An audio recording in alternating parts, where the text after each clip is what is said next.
Hey guys, it's Jaclyn. So today I wanted to film a Q&A video for you guys. So I asked you guys on Twitter and Instagram, and I even opened up my Tumblr so that way you guys could ask me anonymous questions if you preferred. And I asked you guys to send me in some questions or just some things that you wanted advice on. So I got quite a few answers, so I think we might as well hop on into it.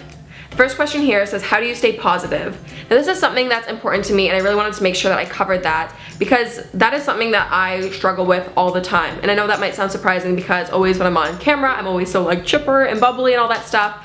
But I think it's something that everyone struggles with, but I know myself personally, I do find it hard sometimes to stay so positive just because, you know, things happen, life happens, and I know with myself when I am feeling like extra down or just like feeling really negative, I kind of like overcompensate for it like outwardly, and I act like I'm super positive and super fine and everything's okay, and that's just the way that I am. But I think it is really important to remember the kind of fake it till you make it kind of thing.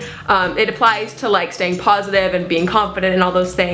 If you're not feeling that way, just outwardly put out that you are, if that makes any sense. So say for example you're not feeling confident, just act like you are confident, and soon enough it'll be what you become. And same with positivity. If you're feeling really negative, just make sure that you keep on putting out positive energy, and eventually that's internally what you will feel as well, if that makes any sense. At least that's the case for me.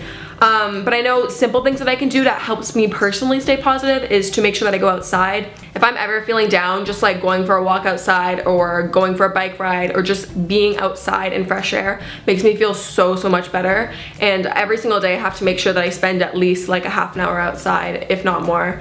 And another thing for me is taking like a shower. If I'm feeling just down and I'm just like scatterbrained and I'm feeling really unproductive and negative, I just hop in the shower and just kind of start fresh. For me, taking a shower is something that I do like at the beginning of the day, and it just kind of starts my day off right. So if I'm ever in a weird funk or just not feeling good, I just hop in the shower and it kind of like sets the reset button, and I always just feel so good. So that's another thing that I do. Oh, and another thing that I think is super important, if you ever are feeling really negative and just really down, make sure that you're not alone, because being negative and being alone is probably the worst combo ever. So if you are feeling really negative, call up a friend or go hang out with someone, just someone that can kind of lift your spirits up, because positivity is really contagious. So if you're around people that make you happy, hopefully you'll become that as well. So I hope that kind of answered your question. It is really a personal thing, but I think the more you practice being a positive and open-minded person, the more you eventually will just be, and it'll come naturally to you. Next question here says, any advice on feeling lost / not sure what to do with your life?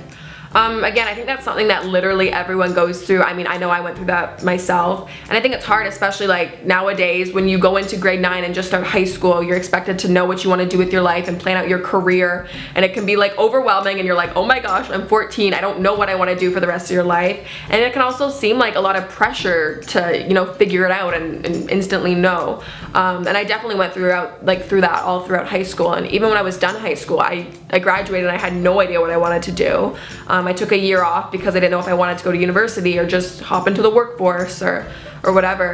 But I think something that's really important to kind of figuring that out is just becoming more comfortable with yourself and being really self-aware. I think the more time you kind of spend alone and realize what you really want to do when you're alone, whether it be watching TV or learning more about fashion or following the trends, whatever it is, whatever you want to do when you're alone, that kind of will tell you what your passions are and what you're really interested in. I also think that it's just kind of something that comes with time, and I know that can be kind of hard to put your trust in that. And if you were to tell me that when I graduated high school, I would have probably not believed you. But with time, you do kind of figure things out and everything kind of falls into place. And the more that you just kind of like live life and figure out what you like and what you don't like, you just kind of know. And for me, it was something that I woke up one day and I was like, had this huge revelation. I was like, oh my gosh, I am not doing what I want to do. I don't want to go to university. I want to do this instead. I just kind of had it overnight and I woke up and kind of realized it. But you know, it happens differently for everyone, and sometimes people don't figure it out until they're halfway through their career and halfway through life, and that's okay. I think you always have the option to kind of switch your career path or your life path, and as hard as it may seem, I mean, you're never stuck. So I think the more you kind of search for it to figure out what it is that you want to do, the harder it may seem to find. But as soon as you kind of let go of that and just kind of live your life, eventually it will come to you. Yeah, I feel like that's not a very concrete answer, and I don't know if that helps, but I think the more you stress about it and worry about it, the harder it will be to kind of figure it out. So just kind of put trust in time and just trust that it'll all work out. Okay, the next question here says, how do you deal with or have you ever dealt with not being able to see loved ones because of distance? I'm going away for school and I don't know how I'm going to deal with not seeing everyone. Yeah, definitely. I mean, when I was 16, me and my family, me and my parents, we moved to Toronto, we moved to a city, and I mean, previously I had lived in a small town for my entire life.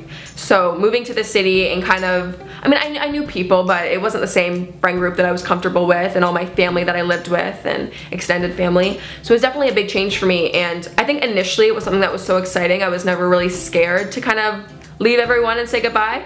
But I think like over time and over like the years and months, the more you kind of realize that like you miss everyone and that it's not the same how it used to be your whole life, and you can't just go walk down the street and go to your best friend's house, things like that.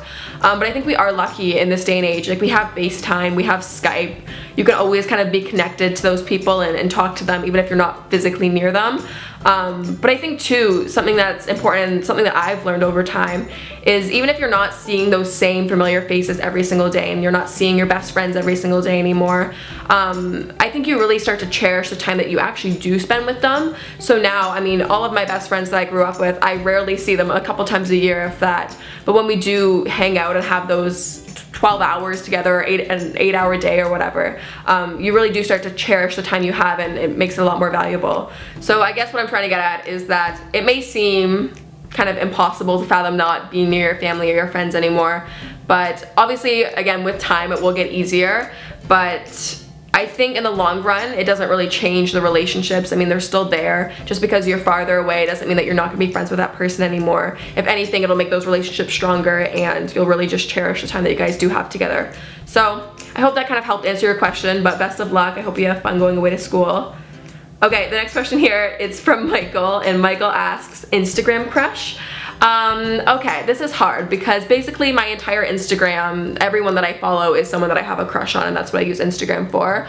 So Michael, besides you, another person I have a crush on Instagram, oh, Zendaya. Oh my gosh, Zendaya, for sure. Zendaya is just the most beautiful goddess in the world, and I love seeing her post on Instagram, and she always has the best makeup, and she's just such a cool person. So I'm gonna go with Zendaya for that one. Okay, next question here says, what was graduating early like? Do you feel like you missed out on your high school experience / your senior year? No, I don't feel like I missed out on anything. If you're not familiar, I did actually graduate high school a year early. I graduated it when I was in grade 11, so when I was 16. So I never ended up having like my senior year, grade 12 year. But no, I don't feel like I missed out on anything. I mean, I didn't go to like prom, but I mean, I guess I could have went back and went to my year's prom, but I didn't really feel the need to, and it was never something that I really like was looking forward to anyways, or I didn't really care about it. So no, I feel like I did everything that I wanted to do. I was always very like active and involved in my school, so I don't really feel like I missed out on anything, and if anything, I feel like me graduating early has just given me so many more opportunities, and I can't really imagine what my life would be like if I was still in school for that extra year. I just feel like I probably wouldn't even be making YouTube videos, so I think I'm really grateful for everything that's happened and the order that it's happened. So no, I don't feel like I missed out on anything. Okay, next question here is from Anonymous, and they ask, how to conquer feelings of self-doubt? Okay, this is something that is kind of tricky. I definitely feel like, I mean, everyone goes through feelings of self-doubt. For the most part, I feel like I am a fairly confident person, so I don't doubt myself in a sense, like, I don't doubt like my actions and what I'm doing, but I think sometimes I doubt myself in my age and like my experience. And what I mean by that is I feel like, say, if I'm having a really important meeting, or I don't know, I'm dealing with a brand that I think is really awesome, and I'm afraid to kind of speak up and say my opinion or put in my 2 cents, just because I feel like sometimes people won't value what I'm saying because I'm only 18 years old. And I feel like that's something that I always kind of like have in the back of my head. I feel like, oh my gosh, people aren't gonna take me seriously because I'm so young, or they probably think I don't know what I'm talking about and stuff like that, which probably for the most part is not true at all. It's just something that I put on myself, and I bet you no one is even thinking that. So that's probably where I kind of pull myself back and I doubt myself sometimes. So I guess you just kind of have to remind yourself that it's not true and that it's not a real thing that exists. And I mean, the more you're doubting yourself and the more you're putting all these negative thoughts into your head, the more you're just stopping yourself from getting closer to what you want. So it's really just ineffective, and it's not gonna, you know, help you get anything. So as long as you can try to just be aware of that and be aware when those thoughts are happening, the more you can kind of stop it and get to the root of the issue. I think positive thought does have a big effect on it. So if you tell yourself the opposites and positive affirmations, it will have an impact on what you think, and hopefully, again, with time, those doubts will like diminish and get smaller and smaller. Okay, so those were some pretty deep and intense questions. I'm gonna try to lighten the mood a little bit. This question here says, what are some good quality but still affordable makeup brushes to invest in? There's definitely affordable brushes that are amazing. Some ones that come to mind are like the Morphe brushes, the Sigma brushes. I love Sigma. Sigma's a great brush brand. I've even tried, oh, what is the brush? It's back here. What is the brand of this brush? Oh, the Wet n Wild brushes. They're actually surprisingly really, really good, and they're super affordable.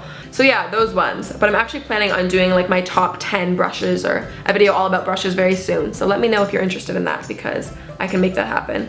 And the last question here says, any advice for starting a YouTube channel? I really want to start making videos, but it just seems so hard to get out there and to get viewers. Okay, I understand that. I guess my advice for starting a YouTube channel would be to, you know, be yourself and to be authentic and do things that you're passionate about, and yeah, I guess just to be yourself. I mean, you guys probably know, but it's so easy to see when someone is kind of putting on an act and they're being fake, and it just doesn't really register. And I don't know, I mean, I don't enjoy watching videos when I know someone's kind of putting on an act, and they're not just being their true self. So I think it's really important to build a true authentic relationship with your viewers by being your true authentic self, and that's something that I, you know, really take pride on, and I think is really important. So yeah, just make sure that you're being real. It's a pretty easy thing to do. Just, you know, be yourself, and don't be afraid to put yourself out there. Although that can kind of seem hard, just trust that you are enough and that you don't need to do anything else. Like, your personality is just fine. And then I guess I really want to start making videos. It just seems so hard to get out there and to get viewers. Okay, I guess my one point that I would say to that is, if you're doing it just to get viewers, like, I don't know, make sure you're doing it for the right reasons. I don't think anyone that kind of goes into it just to get famous or just to become a social media star, like, you're probably not in it for the right reasons, and it's probably not gonna last or work out. So I would advise you to, you know, do it because it's something that you're really interested in and that you are passionate about. You're not just doing it to get a certain number of views or a certain number of subscribers. But I mean, I do also like understand what you're saying, that if you're putting out your work, obviously you want to have people viewing it and you want to have as many people enjoying your content that you're putting out. But just make sure that you're doing it because you want to make videos, not because you want to hit a certain amount of subscribers or whatever. So yeah, I guess that's my 2 cents on that.